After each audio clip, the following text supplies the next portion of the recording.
I was to tell you that Virtua Racing released for the arcades back in 1992, you might think I got the year wrong. I mean, this Sega racing simulation experience is pretty much mind-blowing for the early 90s. If we consider other racers around of this time, take Outrunners for example, also by Sega. I mean, that game alone released in 1993, yet this Sega AM2 developed game runs rings around it at a technical standpoint level anyways. AM2 utilised Sega's famous Model 1 boards for this game to achieve the impressive 3D polygons that you see. This was ridiculously groundbreaking hardware for Sega at this point and a huge leap from Sega's previous boards, the Sega 32, which was also Sega's final board in its Super Scaling series. As great as the Super Scaler boards were, this new technology did 3D graphics just that much better. Objects and characters in games were suddenly beginning to look more realistic, and most certainly even more speedier too when we played a few Model 1 games that this board used. Sega made sure that this board allowed for up to 6,500 polygons per frame. This was purposely done since other arcade game distributors were technically doing this prior to Sega, although on average Atari games and Namco could manage up to 2,000 polygons per frame, in which Sega's Model 1 boards would make these competitors look fairly bad overnight in comparison. Virtua Racing truly is a joy to play today. Sure, this is a basic racing game and of course a typical game of its era, but this era had a very unique look and nothing has really matched it since. Apart from the few new indie games such as Hot Shot Racing that were clearly inspired from this Virtua era, where developers wanted games to look more realistic, hence that craze and the 1990s virtual reality era. The gameplay's as simple as this: we select from 3 main circuits, we race around 5 laps and attempt to beat the computer players, and make sure we hit checkpoints before our time runs out, otherwise it is an instant game over. The game is using sound effects which actually sound very good, as we hear the sound of our engine and racer speeding past us. We do get some music with each checkpoint we make, although this is very brief but sounds very cool and it's very fitting too. Anyways, we have as always a few different home conversions to get through today, so we are ranking from worst to best the very best version of Sega's groundbreaking classic Virtua Racing.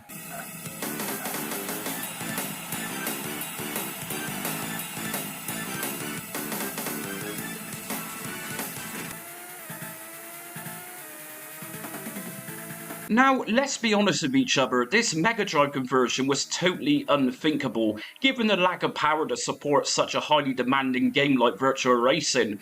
But in 1994, the world was introduced to this fairly faithful version of the game. Yes, even by 1994 and the 32-bit generation just around the corner, Sega's legendary 16-bit console was still proving it was more than capable. So, how was this all done? Well, the cartridge came embedded with a chip known as the Sega Virtua Processor. In other words, it allowed Sega to use polygon worlds, which even made the Super Nintendo FX chip games such as Star Fox look really slow in comparison to this. I mean, this Mega Drive game knows how to perform here. Of course, there's always drawbacks for versions like this, and that was the actual price of how much this game originally sold for. In Britain, this retailed at £70. In today's money, and using an inflation calculator, that would cost just under £150. And this is likely why this was the only game on Mega Drive to feature the Sega Virtua Processor. So, is this any good? And was it really worth the retail price at the time? Well, firstly, the SVP chip is rendering 9,000 polygons per second here. Pretty impressive stuff, and that's why you see a fairly hefty speed in the gameplay footage. This game is one of the most faithful ports out there. Normally with arcade ports, we find that console versions generally have cutbacks of particular parts in order for the specific system to cope with it. But here we have the full deal, and it even includes a plethora of options including difficulty settings and different player modes. The game itself isn't bad to control at all, and turning corners isn't that bad either. One issue with this version is that the draw distance is sometimes a little difficult to see the road in front of us, but thankfully, as this version is so hell-bent on being just like the arcade game, we have a map on the right hand side to show us the bends in the tracks. This port is so faithful to the source material that it even features the same music whenever we go through checkpoints, complete with voice samples too, and the sound effects of car engines revving all sound pretty good here. I mean, there isn't really much I could really criticise this version for, given that it's actually running on a 16-bit machine. If there was a criticism, then that would be this version running at 4:3 aspect ratio, whereas the arcades game was actually done for 16:9. But really, again, this game looks great even still.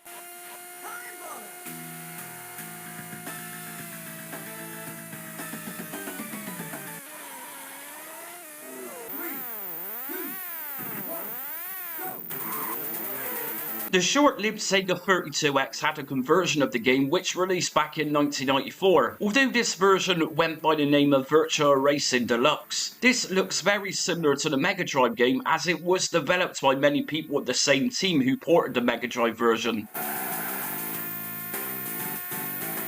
So, why is this considered as a deluxe version then? Well, firstly, this is a big step up from the standard Mega Drive version in that this game runs at around 20 FPS during gameplay, whereas the other version was more like 15 FPS. We also have one of the first ever games here to support 16:9 ratio too, which means we get a closer to arcade experience here where we can see a little more. Draw distance of the courses that we race are a little more clear here too. Those upcoming bridges, for example, are easier to see as we speed towards them. In addition to these things, the Sega 32X Deluxe Edition also comes with 2 extra courses which were exclusive, those being Highlands and Sand Park. Both of these are welcome additions, as this game also has the 3 main courses, which are all very faithful and accurate to the 1992 game itself.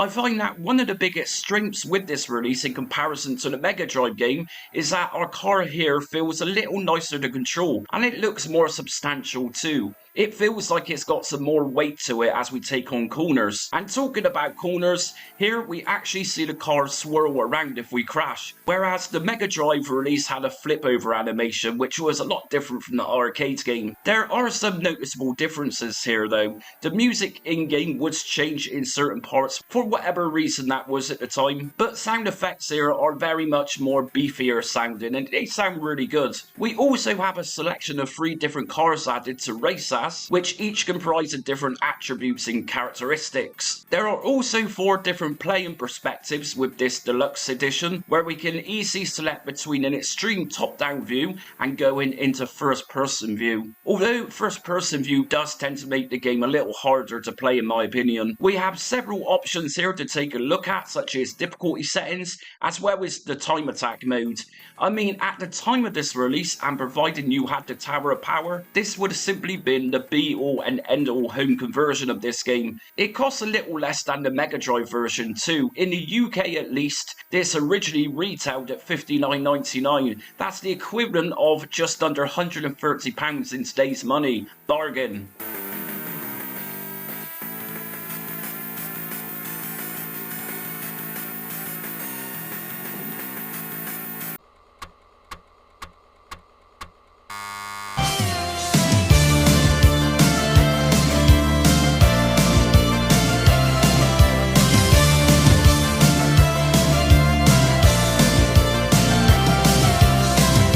The idea of emulating games from yesteryear on your modern day computer or portable device. Maybe you hate the thought of loading times of your favourite games and prefer to watch commentary videos or anything else retro related. Just Jamie Retro Realm is the ultimate channel for anybody who loves games from the golden age of arcade to home microcomputers, as well as the console generations. From the 1970s to the 2000s, then this channel will have something that you'll love in including themed video series, as well as beginner's guides from standalone emulators to more complex front-end emulation system guides. This channel even supports and showcases modern-day games for retro platforms, or more commonly known as homebrew games, as well as offering reviews for physical hardware. Just Jamie will absolutely have something for any preference, and the video uploads are also very frequent too. So if you want a retro gaming channel which appreciates everything from the Sinclair ZX80 to the modern day era arcade games, and love the idea of discovering new games from yesteryear, hit subscribe and set notifications so you don't miss out on almost daily content.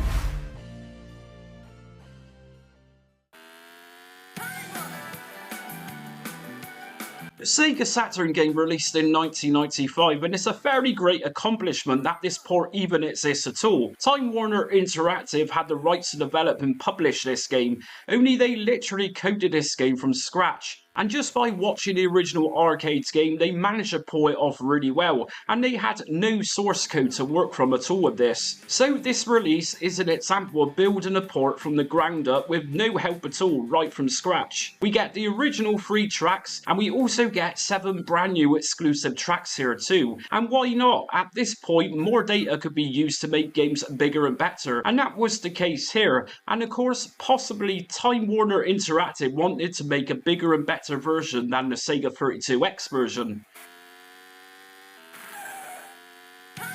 In addition to more courses, we get a total of 4 new cars, as well as the new unlockable F2000 supercar. We get a new feature with this game too. This is the Grand Prix mode, where we can earn points by racing certain courses and using different cars to do this with. It's a little bit of a mouthful, but like I said, Sega had nothing to do with the development of this release, and so Time Warner Interactive wanted to get their name out there, so called the game Time Warner Interactive's VR Virtual Racing. Although in Japan its title is a little more appealing, being simply called as Virtua Racing Sega Saturn. As for the gameplay itself, we can also select between different views, the same 4 views as the Sega 32X had. In terms of resolution and how the game looks, I mean, yes, this is by far the best looking version of the game, so far in this ranking video at least. But the truth is, this is nowhere near the same resolution as what the 1992's classic game gave us.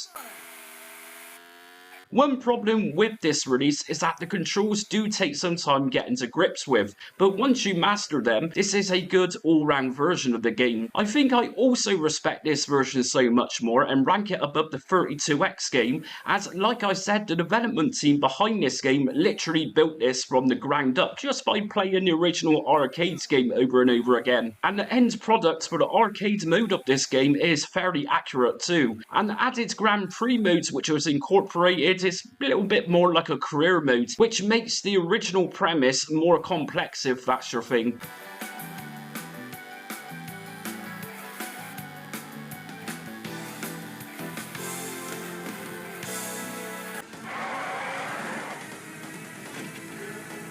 Since 2004, I think the PlayStation 2 held the best home conversion of Virtua Racing. This was released as a Japanese exclusive in the Sega Aegis 2500 Series Volume 8, and the game was fully titled as Virtua Racing Flat Out.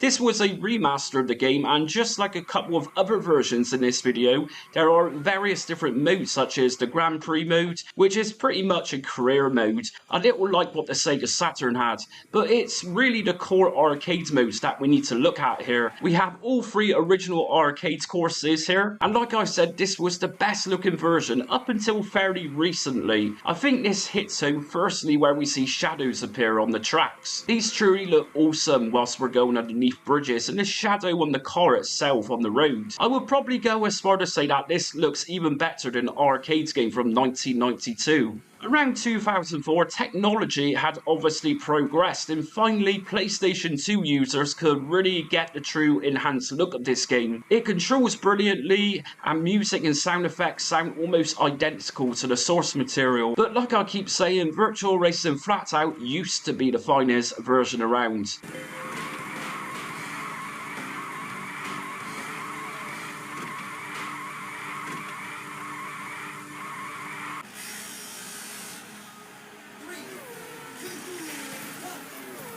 And in first place, we have this absolutely stunning remake for the Nintendo Switch. This version released in 2019 for the Nintendo Switch exclusively. Now, normally I don't include recent remakes as this is a retro channel after all, but given the context of this video and how Sega developed this to keep it faithful to the original look of the arcade game, then I decided to include this one in this video in first place. This was developed by Sega M2, and so it's not like it was handed over to somebody outside of Sega. What makes this such a great version of the game to own is the fact that this runs at a full and stable 60 FPS. With no issues running the game at all, this runs flawlessly. This looks so beautiful as the entirety of the courses are actually pre-rendered all at once, and so there's no longer the look of courses building themselves as we race along. The game displays in docked mode at 1080p and obviously in 720p when docked. Either way, visually this is the best out there, and let's just remember that the arcade game was displaying this at a much lower resolution of 496 by 384. We have the core arcade courses, and of course because this is a fairly recent version of the game, we have a plenitude of online features, including up to 8 players at once. I don't need to mention that this also gives us a truly native 16:9 display either. And that's it for today's video. Which version was most entitled to rank it #1, do you think? Do you think the Sega 32X version should have ranked higher than what it was in this video? Leave us a comment as always, and if you're new to this series of arcade ports, I'll leave a link in the comment section so you can catch up of all the games I've ranked so far. Until next time, again, thanks for watching and stay retro.